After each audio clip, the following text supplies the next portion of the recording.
We've already done players 1 through 20, so let's go ahead and take a look at number 20 through 40 of the NBA 2K20 player ratings. So, number 20, last time we left off was Rudy Gobert at 88 overall. So now we get into the second part. We have two 87 overalls, Ben Simmons and Mike Conley. I'm happy with Mike Conley's rating. I would actually like Ben Simmons at an 86. I think just the fact that he disappeared in the playoffs last year, the fact that he has still not developed any sort of jump shot outside of 5 feet in the paint, I just don't think you can label him an 87 and above that until he develops some floater or jump shot just in the mid-range. Mike Conley, I agree, 87 overall, that's solid. Next up, we have two 86 overalls, Andre Drummond and De'Aaron Fox. De'Aaron Fox has really come on well. Most people don't realize how good he is, so I really like this 86 overall rating. If he gets his three-point shot going at an efficient 40% clip, don't be surprised if he goes up into the 87-88 range just in the first couple weeks of this season. DeAndre Drummond, he's always a staple in that mid-80s range. Nothing wrong with this. If he continues to average a double-double, he'll stay there pretty much the entire year. We have multiple 85 overalls, 4 of them. Clint Capella, solid overall. I agree with that. Jason Tatum is an 85. He was one of the guys that if he got the same minutes last year as he did in his rookie year, he would easily be above or around De'Aaron Fox and Andre Drummond. He would be an 86 to an 87 overall. But I expect his overall to increase throughout the year. Kyle Lowry, this is going to be an interesting one looking at it for the rest of the season. No more Kawhi Leonard, an aging cast. We're going to be able to see how Kyle Lowry does as the number one option. He's never really been the number one option. DeMar DeRozan was and Kawhi was. So now Kyle Lowry will have to take the majority of the scoring load. I think his rating may actually drop later in the season. The next 85 is Trae Young. He ended last year at an 85 overall, which I thought was pretty solid. He's right there. He's turning into one of the best rookies in this class. Easily one of the best rookies in this class. So I agree with that 85 overall rating. We have 384 overalls, Jamal Murray, John Collins, and Kyle Kuzma. I think Kyle Kuzma is a bit overrated in the 2Ks. He ended last year in 83 overall. We'll have to see how he does with LeBron and Anthony Davis, how he shoots the ball, because that's going to be his main function this year. So spot up, catch and shoot, stretch four for that team.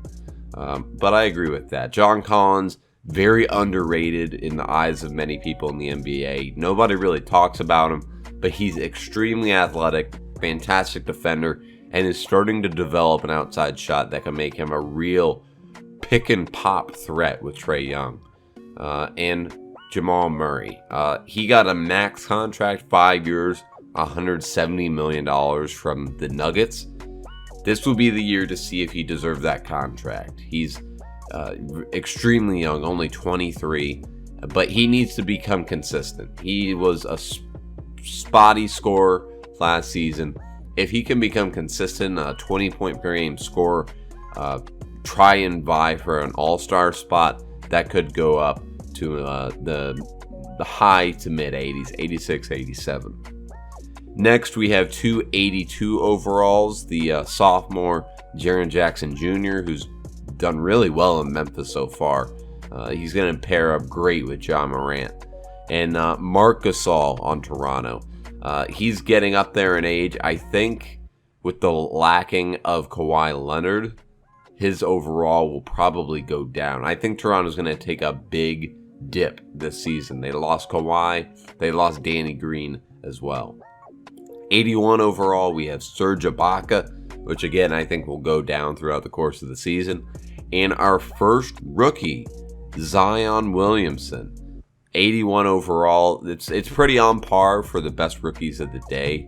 I remembered last year DeAndre Ayton was around at 81 overall, so That's a pretty good rating for him. I think that'll definitely go up throughout the season. I think Zion may have a little bit of an adjustment period. Not for his size or athleticism, but just for his skills and his ability to play consistent defense. But expect that rating to go up throughout the season. Moving into the last 5 of this ranking, we have Derrick Rose still holding strong at an 80 overall. Derrick Rose, he's always been a quality player. He doesn't have the explosiveness, obviously, but he put up 50 points with the Timberwolves 2 years ago.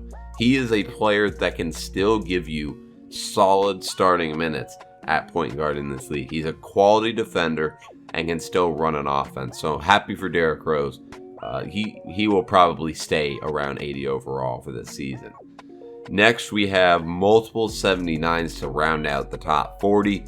First is Bam Adebayo. Nobody really pays attention to Bam because he is in Miami. But with Jimmy Butler there, hopefully he'll get some more national attention. Solid overall player, extremely athletic. Miami's hoping that he can turn into an all-star in the East. Number 38, Gary Harris, 79 overall. Went down because of injury last season, could not stay healthy. That's probably why his overall is down so much. If he's healthy, he should easily be an 83 to 84 overall, right alongside Jamal Murray. Number 39, our other rookie in the top 40, 79 overall, Ja Morant. He's going to be fantastic as he's going to be the main scorer for Memphis. Everything's going to run through him and Jaren Jackson. He's got a running mate in Jaren Jackson who's going to be solid for them. So expect Ja Morant to bump up his overall throughout this season. And finally, of course, we have to end on Lonzo Ball. Lonzo, this is going to be a proving season for Lonzo. Everybody was just so hyped with him in LA that nobody really made any bets on whether he's going to be a star or not. He was the number 2 overall pick, remember. He's a horrible shooter, but he has all the style and flash to be a fantastic point guard in the league. He's on a small market team. He'll have time to develop. He's with a young core. So this season will be really big to decide if Lonzo is a bust or not. But guys, that was the top 20 through 40 players for NBA 2K20. No big issues with this section of the list. I have a couple movements that I want to make, but overall, solid ranking. Guys, let me know who you would change in the comment section below. Be sure to subscribe, and I'll see you in the next video.